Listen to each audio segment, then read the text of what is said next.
Cederders, bora corrigir a D?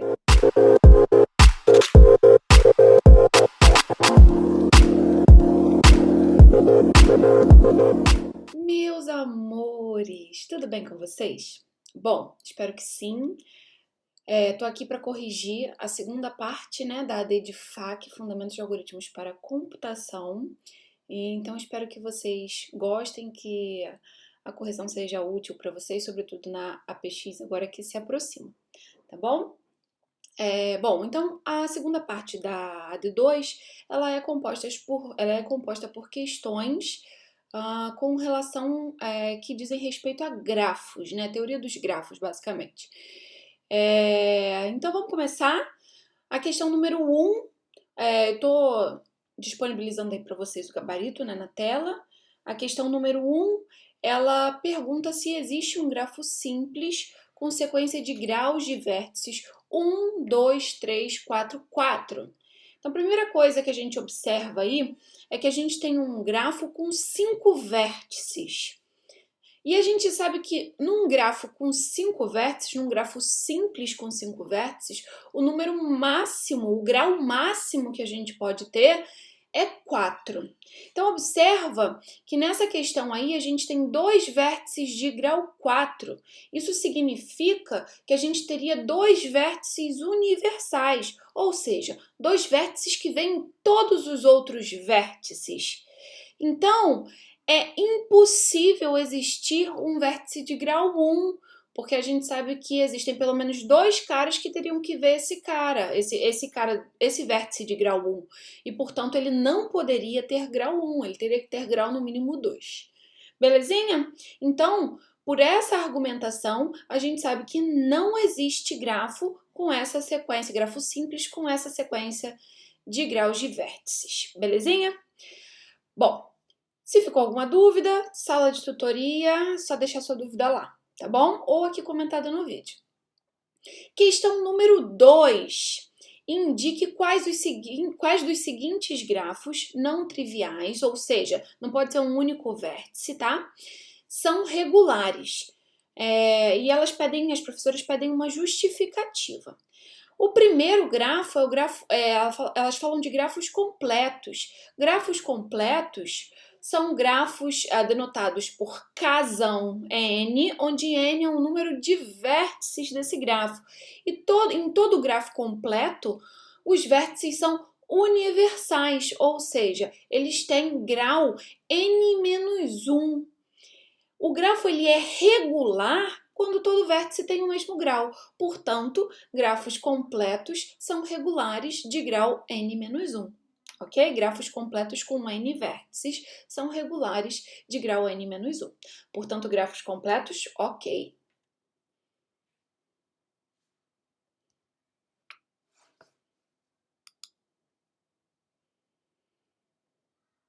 Próximo, grafos caminhos. Não, desculpa, pulei um. Grafos ciclos. Os grafos ciclos, eles são aqueles grafos compostos por um único ciclo. E um ciclo é um caminho fechado, né? Então, a gente não tem repetição de vértices, exceto pelo extremo, que é onde se encontram. Daí, a gente já sabe que o ciclo ele é regular de grau 2, ou seja, todo vértice de um grafo ciclo tem grau 2, portanto, ok também para grafo ciclo. Terceiro, grafos caminho. Aí a gente já tem que tomar um pouquinho de cuidado. O que é um grafo caminho? Bom, um grafo caminho é um grafo composto por um único caminho, ou seja, uma sequência de vértices sem repetição de vértices, né?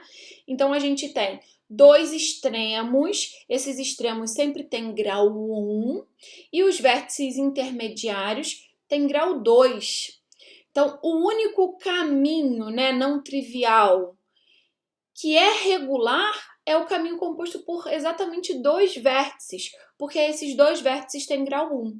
Todos os outros caminhos, ou seja, com 3 ou mais vértices, eles possuem 2 extremos com grau 1 e os vértices intermediários com grau 2. Portanto, em geral, de maneira geral, exceto por esse caminho com 2 vértices, todos os outros caminhos eles não são regulares. E para finalizar, árvores. Bom, árvore é um grafo conexo, ou seja, caminho entre qualquer par de vértices, e acíclico, ou seja, sem ciclo, tá? Árvores possuem folhas, que são os vértices de grau 1. A única árvore que é regular é a árvore com exatamente 2 vértices, porque aí ela tem só 2 folhinhas. Todas as outras árvores, elas têm vértices intermediários, que têm grau 2 ou mais. Belezinha? Então, a gente tem as folhas, toda árvore tem pelo menos 2 folhas, vocês já devem ter visto isso aí em algum exercício. Toda árvore tem pelo menos 2 folhas e os vértices intermediários, né, que conduzem as folhas da árvore, eles têm grau pelo menos 2. Então, as árvores não são, em geral, grafos regulares, exceto pela de 2 vértices. Beleza? Ok? Dúvidas? Passa lá na sala de tutoria ou aquele comentário no vídeo. Bom, terceira questão. O que representa a soma das entradas de uma coluna de uma matriz de adjacência de um grafo simples? Bom, matriz de adjacência, a gente tem vértices formando as colunas e vértices formando as linhas. Matriz de adjacência é uma matriz N por N, onde a gente completa, né, as células com zeros ou uns. 0 se os vértices não são adjacentes e 1 se eles são adjacentes, ou seja, se existe aresta entre eles. Quando eu olho uma coluna da minha matriz de adjacência, eu estou fixando um vértice, né? O vértice responsável ali pelaquela coluna. Toda vez que aparecer uma entrada 1 nessa coluna, significa que esse vértice dessa coluna é adjacente ao vértice da linha. Ou seja, existe uma aresta ali incidente a esse vértice da coluna.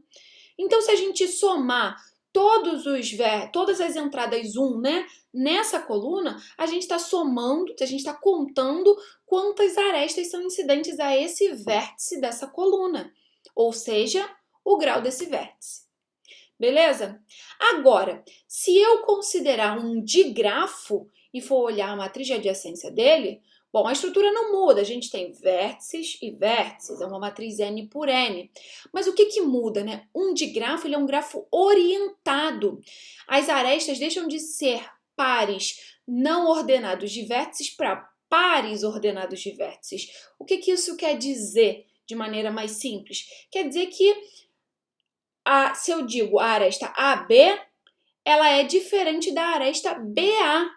Quando eu falo aresta AB, significa que eu tenho um arco ou uma aresta direcionada que sai do vértice A e aponta para o vértice B, ou entra no vértice B. Beleza? Então, novamente, a gente está fixando uma coluna da matriz de adjacência, só que agora do digrafo. E a gente sabe que a célulazinha da matriz de adjacência, ela vai ser 1 quando existir uma aresta direcionada do vértice da linha para o vértice da coluna, ou seja, uma aresta que entra naquele vértice da coluna. Então, se eu estou contando todas as entradas 1 ali, eu estou contando quantos vértices, ou melhor, quantas arestas apontam para esse vértice, quantas arestas entram nesse vértice. Portanto, eu estou calculando o grau de entrada desse vértice. Ok? Belezinha? Dúvidas? Sala de tutoria ou aqui no vídeo. Questão número 4. Se R é igual a S, o grafo bipartido completo KRS, essa notação aqui, ó, é de grafo bipartido completo. Ela lembra a notação de grafo completo, né? Porque grafo completo a gente denota por casão e aqui, né, subscrito a gente põe a quantidade de vértices. Quando aparece, né, quando aparecem 2 parâmetrozinhos aqui, é porque a gente tem o grafo bipartido completo, que é o grafo no mundo dos bipartidos, ou seja, não temos arestas entre vértices da mesma parte, só temos arestas com um extremo numa parte e outro extremo na outra. Mas a gente tem todas as arestas possíveis no mundo dos bipartidos. Então, ele é completo nesse sentido. Os vértices de uma mesma parte eles continuam sem se ver, mas a gente tem todas as possíveis arestas entre as partes. tá bom? E essa notação aqui quer dizer que a gente tem R vértices de um lado e S vértices de outro. Só que nessa questão em particular, a gente sabe que esses valores são iguais. R é igual a S. E a gente quer saber se esse grafo aí, onde é bipartido completo, onde cada parte, né, tem a mesma quantidade de vértices, se ele é um grafo hamiltoniano. Bom, aí a gente precisa saber o que é um grafo hamiltoniano, né? Um grafo ele é hamiltoniano se existe um ciclo de Hamilton nele. Tá bom, não falei nada com nada, né? Bom, o que é um ciclo hamiltoniano? O que é um ciclo de Hamilton? É um ciclo gerador, ou seja, um ciclo que inclui todos os vértices do grafo. Sempre que aparecer essa palavrinha gerador, é porque está incluindo todos os vértices, tá bom? Então, um grafo hamiltoniano é um grafo que possui um ciclo gerador, um ciclo que passa por todos os vértices uma única vez e volta ao ponto de partida. Tá bom? Já pela definição de ciclo. Mas aí eu traduzi assim, bem esmiuçado para vocês. Tá bom? Bom, vamos observar o seguinte. Se o grafo completo, né? Se o grafo bipartido completo, ele só tiver 2 vértices, não tem como a gente ter ciclo, né? Para ter um ciclo, a gente precisa de no mínimo 3 vértices. E como as partes têm tamanhos iguais, a gente sabe que o número de vértices do nosso grafo, que está sendo considerado aí, é sempre par. Então, eu já sei que com 2 não dá para ser hamiltoniano, porque não tem nem ciclo. Agora, e de 4 em diante? Será que é hamiltoniano? Bom, observe o seguinte. As partes são iguais, né? Elas têm a mesma quantidade de vértices, elas têm a mesma cardinalidade. Então, e o grafo é bipartido completo. Então, todo mundo da parte X vê todo mundo da parte Y. Então, a gente tem metade dos vértices de um lado, metade dos vértices do outro. E todo mundo desse lado vê todo mundo do outro lado e vice-versa. Então, o grau de cada vértice desse grafo aí é n sobre 2. Belezinha? É justamente a metade do número de vértices. A cardinalidade da outra parte. Tranquilo? Só que aí a gente tem um teorema, que é o teorema de Dirac, que diz pra gente que num gráfico com pelo menos 3 vértices, né? Sempre que a gente tiver o grau mínimo do grafo maior ou igual a n sobre 2, a gente sabe que esse grafo é hamiltoniano. Isso é uma condição suficiente, ou seja, se eu satisfaço, eu já posso afirmar automaticamente que o grafo é hamiltoniano. Mas se eu não satisfaço, eu não posso afirmar nada, porque é uma condição suficiente, não necessária, ok? Então, como no nosso grafo, né, todo vértice tem grau exatamente n sobre 2, a gente sabe que a gente está satisfazendo o teorema de Dirac. E, portanto, para grafos bipartidos completos, com partes com mesma cardinalidade e pelo menos 4 vértices, a gente sabe que eles são hamiltonianos utilizando o teorema de Dirac. Tranquilo? Espero que sim. E aí a gente chega na questão 5, que também fala do grafo bipartido completo com partes de mesma cardinalidade. Só que agora pergunta se esse grafo é um grafo euleriano. O que é ser um grafo euleriano? É que tem uma trilha de Euler, um circuito de Euler. O que é isso, Fernanda? Bom, um circuito de Euler é um circuito, né, que passa por todas as arestas do meu grafo sem repetição e volta ao ponto de partida. Então, eu começo num vértice, vou percorrer todas as arestas e tenho que retornar para esse vértice. As arestas não podem se repetir nesse trajeto, ok? Então, isso é um circuito de Euler. A gente tem o teorema de Euler que garante pra gente que um grafo é euleriano se e somente se todo vértice tem grau par. Daí eu pergunto a vocês e vou dar 3 segundos para vocês pensarem. Será que todo grafo completo com a mesma quantidade de vértices em cada parte, todo grafo bipartido completo com a mesma quantidade de vértices em cada parte, tem grau par? 3 segundos. Bom, é claro que não, né? Observe o seguinte, como todo mundo de uma parte vê todo mundo da outra parte, Como é que eu determino o grau dos vértices dessa parte? É exatamente a cardinalidade da outra parte, né? Então, se a outra parte for um número ímpar, os vértices da parte x, eles vão ter grau ímpar. Da mesma forma, como as partes têm a mesma cardinalidade, né? Então, se é ímpar em x, é ímpar em y e todo mundo tem grau ímpar. Então, para que o grafo seja euleriano, a gente precisa que as partes tenham cardinalidade par. Porque aí, como todo vértice de x vê todo vértice de y e vice-versa, a gente sabe que todo mundo de x vai ver um número par de vértices e todo mundo de y vai ver um número par de vértices. Então, nesse caso aí, só vai ser euleriano se tiver pelo menos 4 vértices e, além disso, se as partes têm cardinalidade par, ou seja, se R e S são pares. Tranquilinho? Para finalizar essa correção a jato, questão número 6. A gente está considerando um grafo planar conexo com 12 arestas. A gente está falando que todos os vértices têm grau 4, então grafo regular de grau 4, grafo 4 regular. E a gente quer saber em quantas regiões essa representação planar divide o plano. Em outras palavras, a gente quer saber a quantidade de faces desse grafo.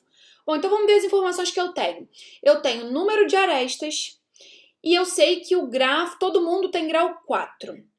Então, a primeira coisa que eu vou fazer é descobrir a quantidade de vértices que eu tenho nesse grafo. Por quê?